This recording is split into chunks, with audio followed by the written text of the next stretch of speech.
نحمدہ ونصلی ونسلم علی رسول الکریم اما بعد فاعوذ باللہ من الشیطان الرجیم بسم اللہ الرحمن الرحیم الصلاۃ والسلام علیکہ یا رسول اللہ الصلاۃ والسلام علیکہ یا حبیب اللہ۔ دوستو، اسلام مخالف نظریات آج کل زیادہ پنپنے لگے ہیں۔ ان کے فروغ میں کہیں ہمیں بطور اعلی کار استعمال تو نہیں کیا جا رہا، اور اس کا خدشہ بہت حد تک موجود ہے، کیونکہ چند ایک نظریات کا جائزہ لینے کے بعد میں جس نتیجے پر پہنچا ہوں، اسی لیے آج یہ ضرورت محسوس کی کہ آپ سے اس بات پہ کچھ وضاحت چاہوں کہ ایک دوست کچھ دن پہلے مسجد کے باہر کھڑا تھا، اور ٹائم بھی تقریباً راؤنڈ اباؤٹ 11 بجے کا یا 12 بجے کا ہوگا، کسی نماز کا ٹائم نہیں تھا۔ میں نے اس دوست سے پوچھا کہ تم اس وقت مسجد کے باہر کھڑے ہو، کوئی کام یا کسی کا انتظار ہے؟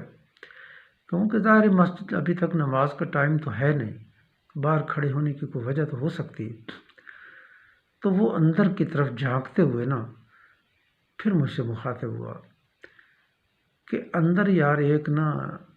مجنون شخص، یعنی کہ وہ شخص جو دماغ سے ذرا قدرے فارغ ہے، یعنی مکمل ظاہر پاگل نہیں ہوگا، لیکن کسی حد تک اس میں وہ پاگل پن پایا جاتا ہے، وہ اندر گیا۔ میں اس بات کا انتظار کر رہا ہوں کہ وہ کوئی نہ کوئی ایسی حرکت کرے جس سے مسجد کی بے حرمتی ہو، تو میں اسے پکڑ کے باہر لے آؤں گا اور لوگوں کو دکھاؤں گا، کیونکہ چند دنوں سے یہ ایسا کرتا ہے، اور میں لوگوں کو بتاتا ہوں تو میری بات پہ یقین نہیں کرتے۔ دوستو، اس بات کو سوچنے کی ضرورت ہے۔ مجھے بڑا تعجب ہوا کہ اے بندہ خدا، تو مسلمان ہے،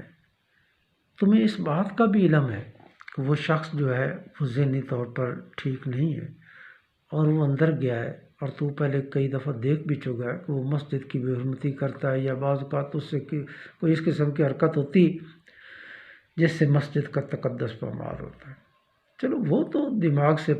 فارغ ہے، تم تو ایک سمجھدار آدمی لگتے ہو، ظاہر ہے کہ تم باہر انتظار بھی کر رہے ہو، تم اس کو پہلی باتوں کا اندر داخل ہی نہ ہونے دیتے۔ اگر وہ اندر داخل ہو ہی گیا ہے تو اسے پکڑ کے باہر لے آؤ، اس سے پہلے کہ وہ کوئی ایسی حرکت کرے۔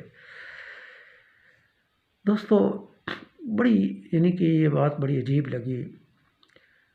اس کے بعد میں نے یہ سوچنا شروع کیا، اور بہت سارے ایسے ثبوت ملے، جس کے بعد میں اس نتیجے پر پہنچا کہ وہ لوگ جو اسلام مخالف ہیں، وہ ایک آدھ دفعہ کر کے ایک طرف ہو جاتے ہیں، اس کے بعد ہمیں جو مسلمان ہیں وہ خود اس بات کی تشہیر زیادہ کر دیتے ہیں۔ یعنی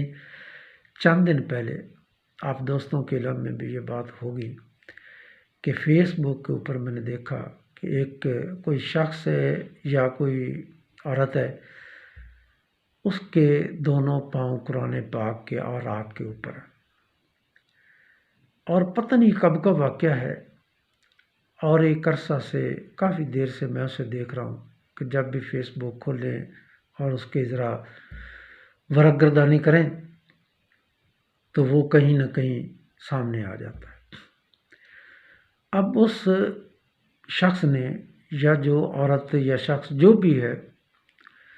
کہ اس ملعون نے یہ کردار، یہ کام ایک دفعہ کر کے اس نے لعنت کا طوق اس کے گلے میں ڈال دیا گیا، وہ فارغ ہو گیا، ایک طرف ہو گیا۔ لیکن اب اس کی تشہیر جو ہے، جس بھی مسلمان نے، میں اس بات کو یوں بھی کہہ لوں کہ اس نے اپنے جذبات میں آ کر، یا اس کی لعن طعن کے لیے، اسے میڈیا پہ ڈالا، لیکن آج تک وہ اسی طرح موجود ہے فیس بک پہ، اس کو بعد میں ڈیلیٹ نہیں کیا۔ یعنی کہ وہ کر کے ایک طرف ہو گیا، کب کیا تھا، کہاں کیا تھا، یہ بات ایک الگ ہے، لیکن آج بھی جب دیکھو قرآن پاک کے اوپر اس کے پاؤں اسی طرح موجود ہے اور وہ سامنے آ جاتا ہے۔ اب اس کا کردار تو ختم ہو گیا، باقی کردار تو ہم ادا کر رہے ہیں۔ شاید وہ بھی یہی چاہتا کہ میں جب تک یہ جو میرا یہ کام ہے یہ مسلمانوں کے جذبات کو دکھاتا رہے گا، اور وہ کام ہم خود کر رہے ہیں کہ وہ گاہے بگاہے جب بھی کھولتے ہیں تو ہمارے سامنے آ جاتا ہے۔ مسلمانوں کیا ہو گیا؟ اسی طرح کے ہزاروں واقعات۔ پھر یہ کہ کوئی کام ایسا ہو جائے تو اس کو وہیں پر ختم کر دیا کرو، اللہ سے توبہ استغفار کریں، جس حد تک ہو سکتا ہے اس کو روکنے کی کوشش کریں، اس کو وہیں پر ختم کرنے کی کوشش کریں، اس کی زیادہ سے زیادہ تشہیر نہ کیا کریں، تاکہ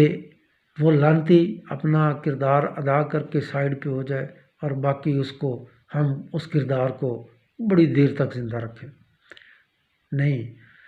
اس لعنتی کردار کو وہیں پر ختم ہو جانا چاہیے۔ میرا مقصد بات کرنے کا یہ ہے کہ اگر کوئی ایسا لعنتی آدمی کوئی اس قسم کا کو فعل کرتا ہے، اس کی تشہیر نہ کیا کریں۔ اللہ تعالیٰ سے ڈرنا ہے، اس سے توبہ استغفار کرنی ہے، جس حد تک ہو سکے اپنا کردار ادا کرنا ہے، لیکن اس کے بعد اسے وہیں پر ٹھپ کر دے، ختم کر دے، تاکہ یہ بات زیادہ سے زیادہ تشہیر کے قابل نہیں ہے۔ اس کے بعد آپ نے اکثر دیکھا ہے، بہت سارے دوستوں سے یہ میری گزارش ہے کہ یہ کام بھی نہ کیا کریں کہ وہ دیکھیں کوئی درود پاک آ گیا ہاتھ میں، یا کوئی پرانی آیت آ گئی، یا کوئی حدیث پاک آ گئی، تو پھر ساتھ یعنی کہ قبل اس کے کہ کوئی دیکھنے والا اسے دیکھ کے یہ سنے، پہلے شروع میں دیا ہوگا کہ تمہیں قرآن کا واسطہ ہے، تمہیں محمد عربی کا واسطہ ہے کہ اس کو زیادہ سے زیادہ اس کو شیئر کرو، یہ اس طرح کے کام نہ کیا کرو، خدا را نہ کیا کرو۔ بالفرض ایک کوئی بھی مجھ جیسا کوئی حساس آدمی اسے دیکھتا ہے لیکن وہ تشہیر نہیں کر سکتا، یا اس کا پیکج نہیں ہے، یا کوئی اور وجہ ہو سکتی، تو وہ ہمیشہ کے لیے اپنے آپ کو مجرم سمجھے گا کہ اگر مجھے کہا گیا تھا تو میں شیئر کیوں نہ کر سکا۔ ٹھیک ہے، آپ نے ایک چیز دی ہے، اس کو دیکھنے، پڑھنے اور اس پر عمل کرنے کی تاکید فرمائے۔ یہ نہ واسطے نہ دیں کہ تمہیں اللہ کا واسطہ ہے، تمہیں قرآن کا واسطہ ہے، تم یہ خدا را ایسا نہ کیا کریں۔ یہ بات بالکل میں آپ دوستوں سے میری یہ اپیل ہے، اور ہمدردانہ اپیل ہے، ریکویسٹ ہے، عاجزانہ ریکویسٹ ہے کہ اس طرح کے کام نہ کیا کریں۔ یعنی ایک یہ نہ کریں، اگر کوئی لعنتی کوئی اس قسم کا لعنتی کردار ادا کرتا ہے تو اس کی تشہیر نہ کریں۔ دوسرے نمبر پہ یہ کہ کسی پر جو ہے نا وہ قید نہ لگائیں کہ تم ضرور یہ کرو، ضرور یہ کرو۔ دیکھو ہم سب مسلمان۔ اور ایک ریکویسٹ یہ ہے کہ دوستو،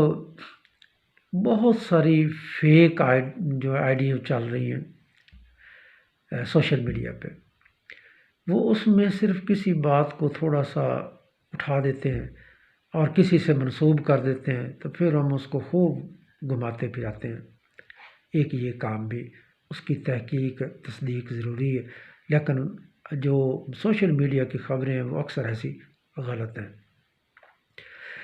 بحیثیت مسلمان ہم پہ یہ لازم ہے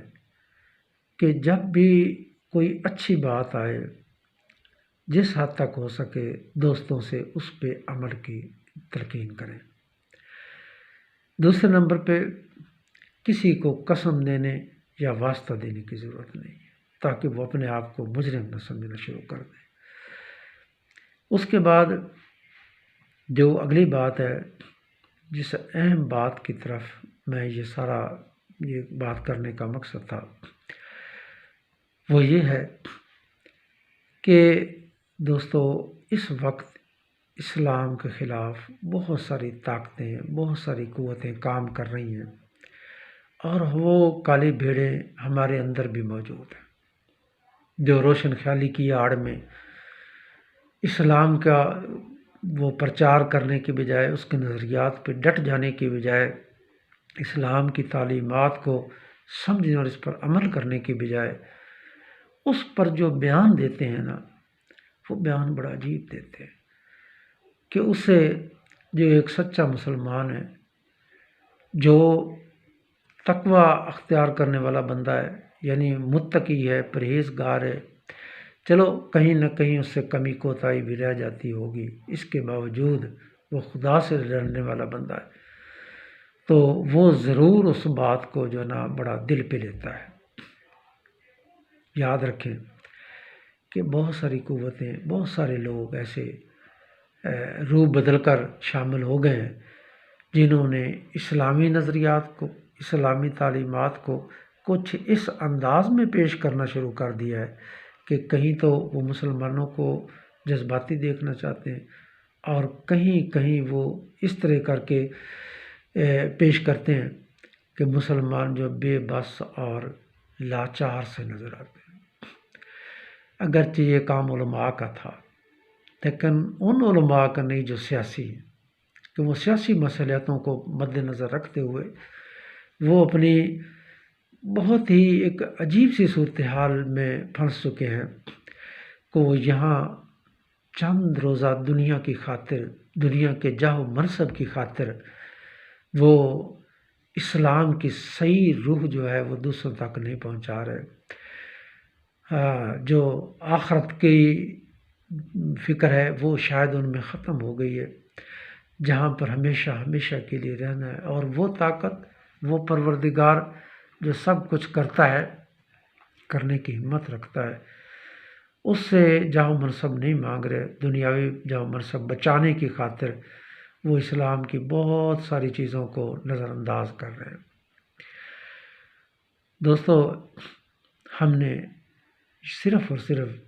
یہ ایک نہ اس دور میں بھی جہاد کرنا ہے، اور وہ یہ ہے کہ صحیح تعلیمات دوسروں تک پہنچائیں اور اس پر عمل کرنے کی کوشش کریں۔ اور ان تمام دوستوں سے میری یہ گزارش ہے جو سوشل میڈیا پر اپنے آپ کو ایسی چیزوں میں، یعنی کہ یہ ایک کردار ادا کر رہے ہیں، یعنی کہ تمام وہ لوگ جو سوشل میڈیا کے ذریعے یہ سمجھ رہے ہیں کہ ہم قرآن و حدیث کی یا درس و تدریس کی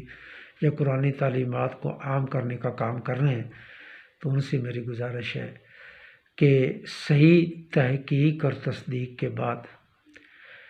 یہ ساری چیزیں اپلوڈ کریں، اور اس پر